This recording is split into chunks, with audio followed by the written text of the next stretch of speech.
Ya, assalamualaikum warahmatullahi wabarakatuh. Selamat sore. Sebelum kita mulai pelajaran kali ini, saya terlebih dahulu ya. Adiska, Aiza, Amira, Olivia, Amas, Albino, Amanda, Abi, Abiman, Azahra, Bunga, Kesar, Kelvin, Darel, Dewi, Media, Jantau, Elsa, Mahri, Janatan, Kesia, Karisa, Amsol, Maulana, Aidir, Fauzan. Untuk semua yang hari ini ya. Ya, semoga seterusnya tetap kayak gini ya, masuk terus ya. Jadi saya mau menyampaikan apa yang telah saya pelajari dalam sebulan ini ya, yaitu kesehatan reproduksi remaja. Oke, hari ini belajarnya tentang kesehatan reproduksi remaja. Di kelas 11 kalian sudah belajar tentang sistem reproduksi ya sebelumnya ya.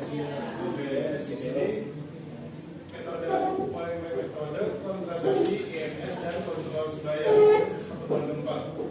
Literasi kesehatan untuk melindungi diri dan mengambil keputusan hidup yang bijak.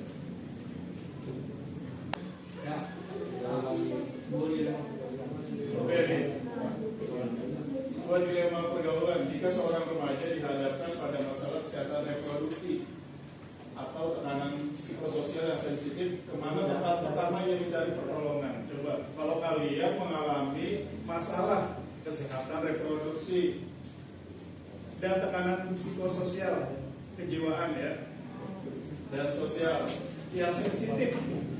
Sensitif berarti yang kalian malu buat ngomong gitu ya. Oke, kemana biasanya pertama ia mencari pertolongan? Ke orang tua, psikolog, bidan, teman, guru.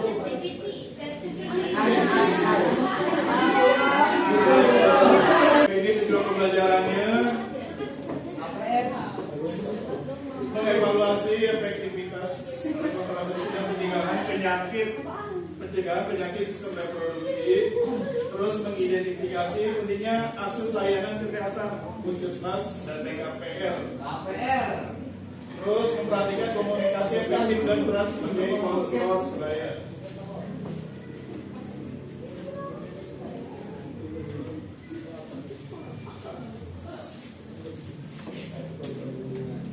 Spektrum perlindungan, taksonomi pencegahan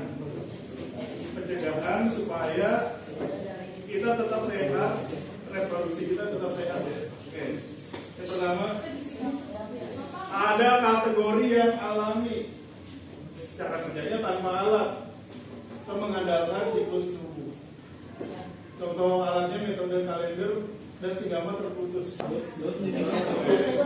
Yang alami ya.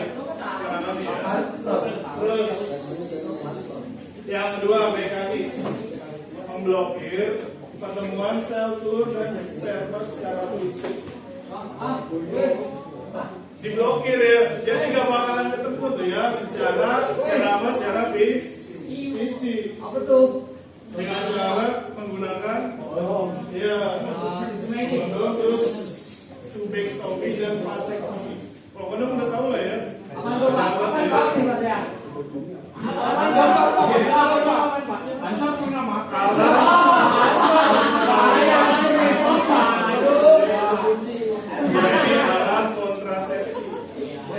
supaya tidak terjadi kehamilan.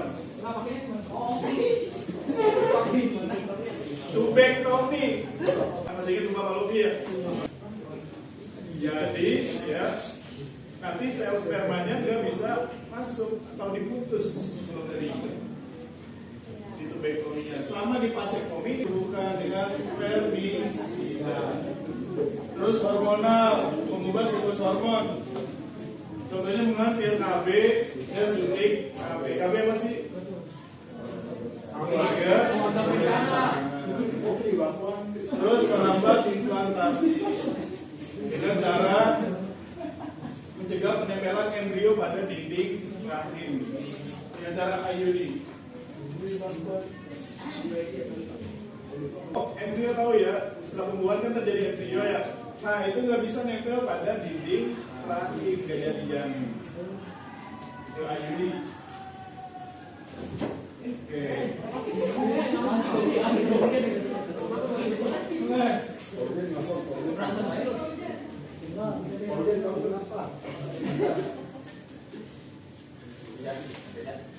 Oke, supaya tidak malu mengungkapkan, ya, di sini ada pendekatan psikososial atau metode HITS, ya, S-nya banyak 3 kali.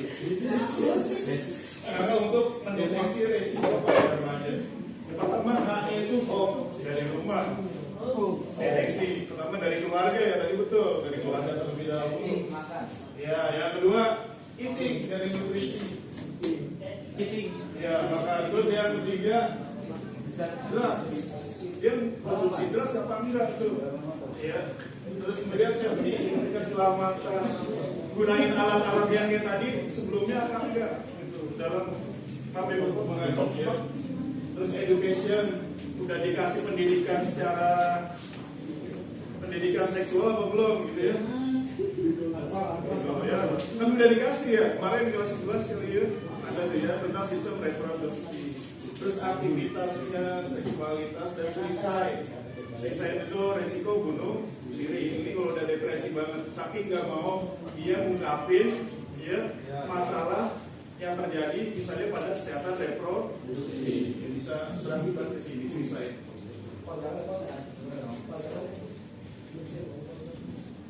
Jadi kompas navigasi pertama dari keluarga ya tadi sampai yang paling akhir kesehatan mental dan depresi. Oke, caranya ya kalau misalnya nggak mau ngomong ke keluarga, terus nggak mau ngomong ke misalnya ke tetangga, nggak mau ngomong gitu ya, kalian harus membangun jembatan pertolongan. Ya, jembatan pertolongan nih. Yang pertama teman sebaya. Cari teman yang bisa nyimpen rahasia kalian dan bisa nasehatin secara baik-baik, bukannya ngehakimin, bukannya malah nyala-nyalahin. Oke ya, teman sebaya. Deteksi awal, mendengarkan curhat, memberikan empati awal tanpa menghakimi. Kalau susah sama teman, baru lari ke guru BK. Iya, guru BK.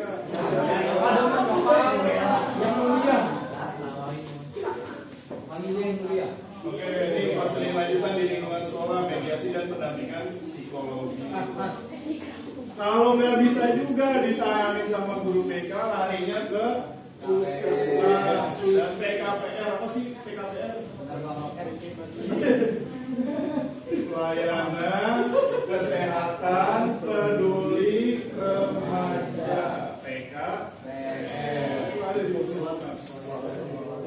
Ya itu ada psikolognya juga di puskesmas itu ya. Namanya PKPR.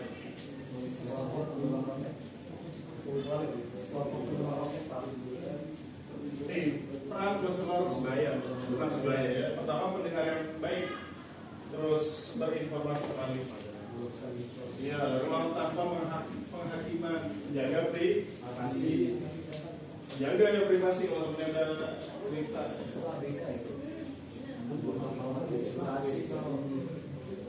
Skala empati dan cara respon kedaruratan. Ini yang tempat ini dihindari, mendengarkan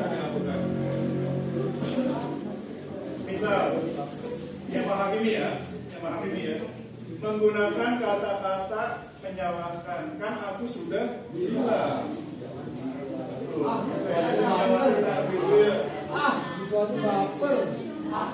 Nih, meremehkan masalah. Masa gitu aja baper, itu meremehkan masalah. Jadi perasaan orang itu beda-beda ya. Ada yang anggapnya biasa-biasa aja, ada yang anggapnya luar biasa. Terus memotong pembicaraan sebelum selesai. Ini yang menghakimi, menghindari. Terus yang mendengarkan nih yang perlu kalian lakukan, menggunakan bahasa asertif dan mudah dipahami. Asertif itu berarti ya kayak prihatin gitu ya. Ya bahasa halus, validasi emosi. Pasti berat ya rasanya menghadapi ini, itu divalid, validasi sama kalian. Dia boleh dilakukan. Terus bertanya kebutuhan, apa yang bisa aku bantu saat ini? So, dia mendengarkan dan lakukan.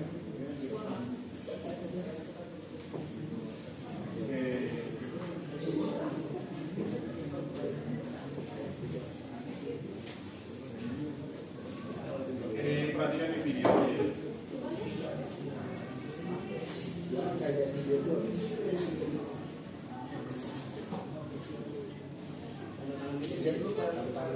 Mana tuh? Oh ini ya. Halo semuanya, seneng banget bisa ketemu lagi. Oke, jujur aja, topik yang bakal kita bedah kali ini tuh emang sering bikin canggung atau mungkin bikin kita ngerasa agak sungkan buat ngobrolinnya secara terbuka. Ya, kita bakal ngebahas soal kesehatan reproduksi remaja. Masa-masa puber itu kan perlu banget sama momen-momen kikuk yang dialami semua orang ya kan. Tapi gini, pembahasan kita kali ini sama sekali bukan kayak kelas biologi biasa yang nyuruh kamu ngafalin fungsi organ tubuh. Bukan itu. Kita di sini mau ngebangun semacam peralatan pemberdayaan atau empowerment toolkit.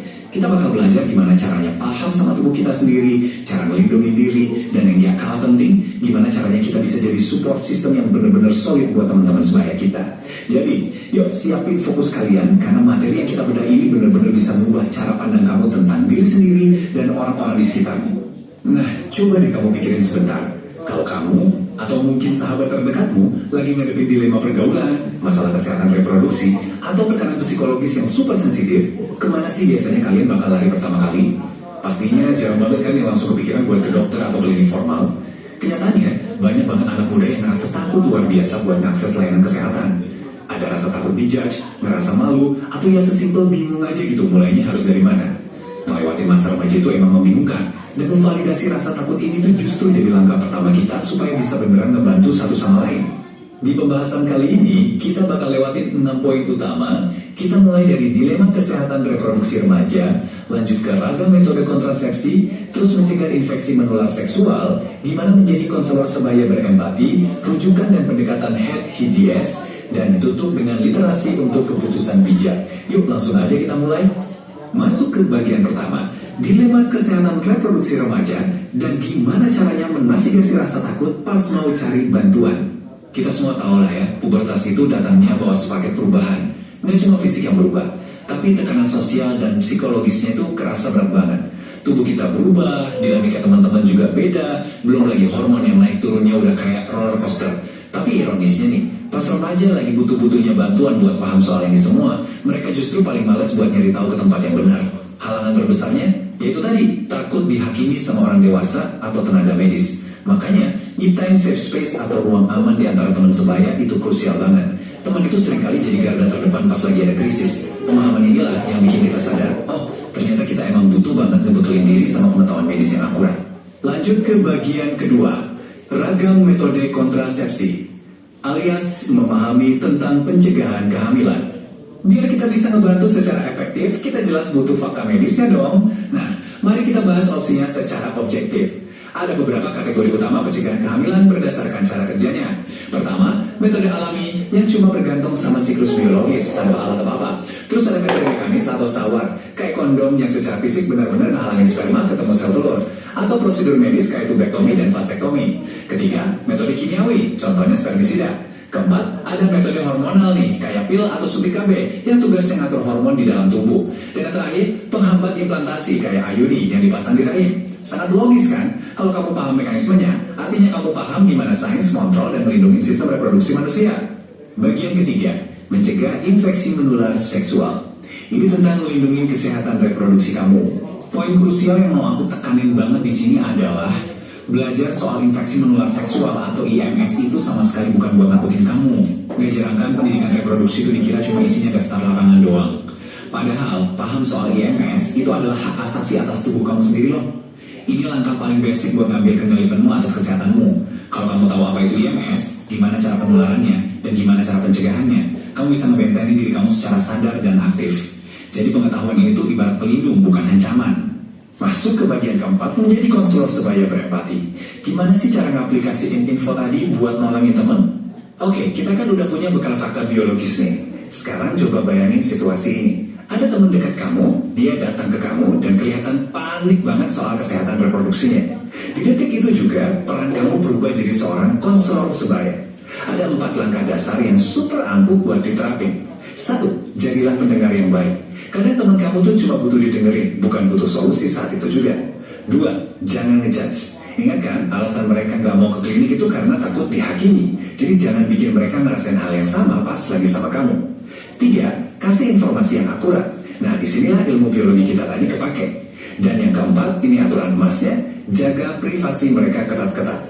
Intinya, ini tuh soal gimana kita bisa komunikasi dengan asertif, tapi tetap full empati.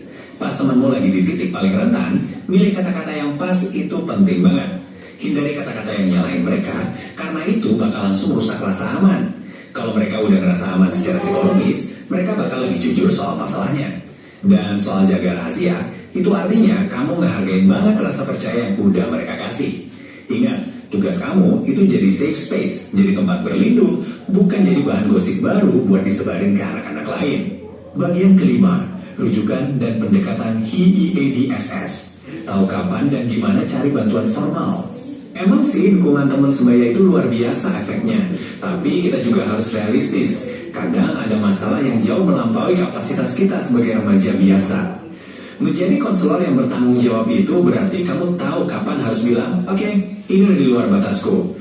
Pas ada isu serius, misalnya nih kecurigaan penyakit menular, kehamilan yang gak direncanain, atau depresi berat, langkah paling heroik yang bisa kamu ambil adalah nuntun mereka ke ahlinya. Kamu bisa arahin mereka ke guru BK di sekolah, atau ke puskesmas yang punya layanan PKPR, yaitu pelayanan kesehatan peduli remaja. Layanan PKPR ini tuh emang didesain khusus supaya ramah anak muda, rahasianya dijamin, dan ngasih solusi tanpa ngejudge sedikit pun. Terus gimana caranya kita tahu seberapa darurat situasinya? Nah, pakai aja pendekatan HIEADSS.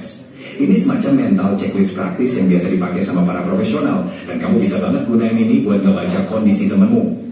Coba perhatiin pelan-pelan, gimana kondisi di rumahnya atau home? Apakah ada masalah di sekolahnya, education? Ada perubahan drastis nggak di pola makannya, eating, atau di kesehariannya, activity?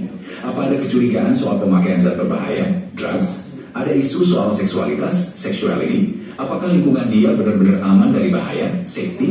Dan ini yang paling kritis, adakah omongan atau tanda-tanda dia mau nyerah sama hidupnya, suicide? Kalau kamu nangkap sinyal bahaya, apalagi di poin terakhir ini, jangan pernah coba-coba nyimpen masalah itu sendirian. Langsung rujuk ke pihak yang profesional. Dan akhirnya, bagian ke-6, literasi untuk keputusan bijak. Ini adalah tujuan akhir dari pendidikan reproduksi kita. Kita udah bahas panjang lebar hari ini. Dan kalau bisa disimpulkan, paham soal biologi reproduksi itu sama sekali bukan sekedar ngafalin letak organ buat persiapan ujian besok. Benar-benar bukan itu poinnya. Ini tuh soal literasi kesehatan yang bakal jadi perisai kamu seumur hidup. Info yang kalian dapat dan pahamin hari ini adalah modal utama supaya kalian bisa ngejaga batas diri kalian, ngelindungi kesehatan, dan pastinya ngebantu kalian ngambil keputusan-keputusan hidup yang bijak dan masuk akal. Sebagai penutup, aku mau ninggalin sebuah pemikiran buat kalian. Kalian semua sekarang udah punya empowerment toolkit ini di tangan. Sebuah kombinasi dari pengetahuan medis yang benar dan rasa empati layaknya seorang konselor. Pertanyaannya sekarang, apa yang bakal kalian lakuin dengan semua ilmu ini? Maukah kalian jadi agen perubahan yang mutusin rantai rasa malu dan ketidaktahuan yang selama ini ada di sekitar kita? Mulailah dengan jadi ruang aman pertama buat teman-teman terdekatmu. Terus update pengetahuan kalian, asah terus empati itu, dan yuk kita bareng-bareng bikin lingkungan yang lebih aman dan teredukasi buat semuanya. Terima kasih banget udah nemenin bedah materi di sesi ini, dan sampai jumpa di pembahasan seru berikutnya. Halo semuanya, seneng banget bisa ketemu lagi. Oke, jujur aja, topik yang bakal kita bedah kali Itu tadi.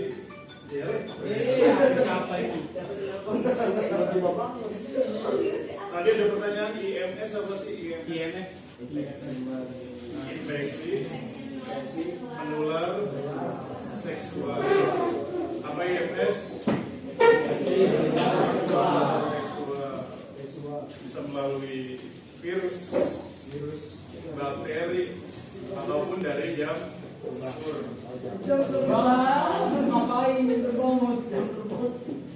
Oke. Setelah kalian melihat tadi videonya ya, di sini saya akan membagikan LKPD. Kalian isi ya, per kelompok ya.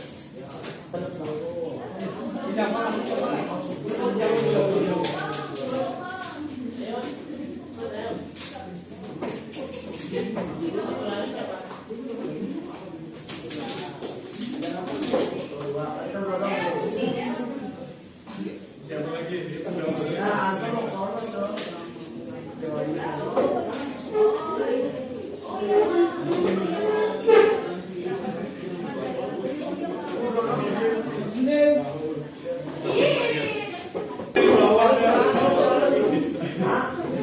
Seenak kalian aja boleh duduk di bawah atau sambil di atas.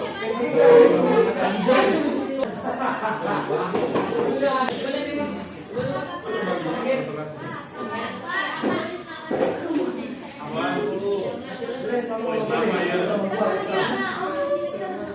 Ya udah berenang nggak apa-apa.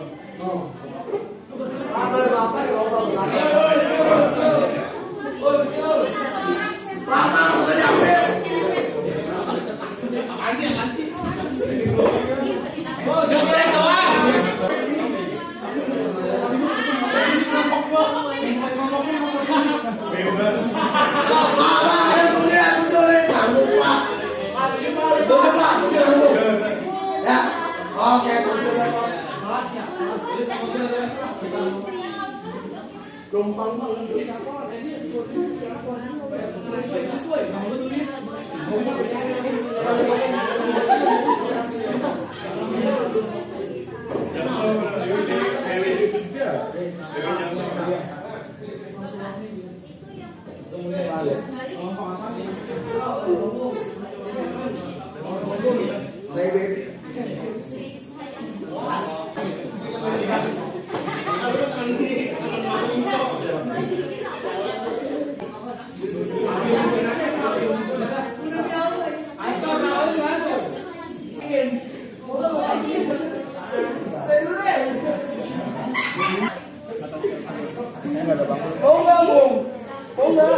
Oh gitu.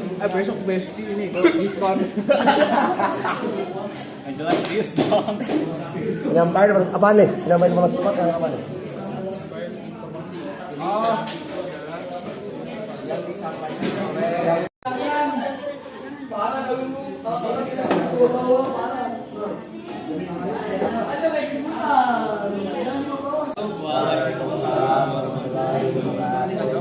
kami dari kelompok GF. Saya bernama dari lagi. Ini kelompok saya namanya Vina Putra Pratama, ini Kelvin Imutexel, Cesar Faiz Tisma, Maulana Malik Ibrahim. ingin mempresentasikan analisis kasus dan peran konselor sebaya. Prinsip konselor sebaya: pendengar yang baik, aktif listener. Apa yang harus dilakukan? Memahami dan mendengarkan dengan baik. Apa yang harus dihindari? Menjudge dan menyebar cerita dari pencerita. yang kedua sikap tidak menghakimi atau non judgmental. Yang harus dilakukan itu dengarkan sampai selesai. Yang tidak harus dilakukan menasihati sebelum diminta. Gimana ini? Ya. Menjaga privasi, tidak menyebar cerita. Nah bener kan? Kayak mana? Lanjut ya. Jangan bikin kita Yang keempat, penyampaian informasi tepat, yaitu tidak menghakimi. Apa yang harus dilakukan yaitu tidak menghakimi, dan apa yang harus dihindari itu adalah sikap menghakimi.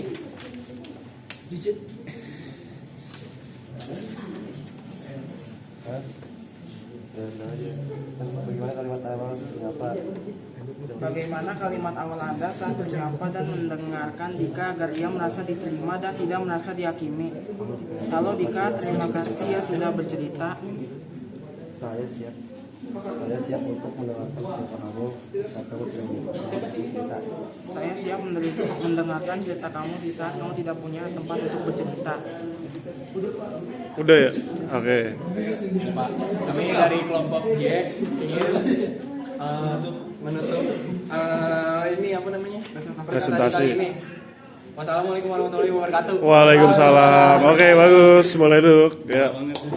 Assalamualaikum warahmatullahi wabarakatuh. Waalaikumsalam warahmatullahi wabarakatuh. Kami dari kelompok Atomas ingin mempresentasikan tahapan komunikasi. Yang pertama yaitu ada pembuka dan jaminan kerahasiaan. Contoh kalimat yang akan digunakan: terima kasih sudah mau cerita ke aku. Kamu aman di sini. Cerita ini hanya antara kita berdua. Prinsip komunikasi yang diterapkan: menjaga privasi dan membangun rasa aman. Yang kedua, empati dan validasi perasaan. Aku paham banget kamu merasa bingung dan takut saat mengalami hal ini. Dan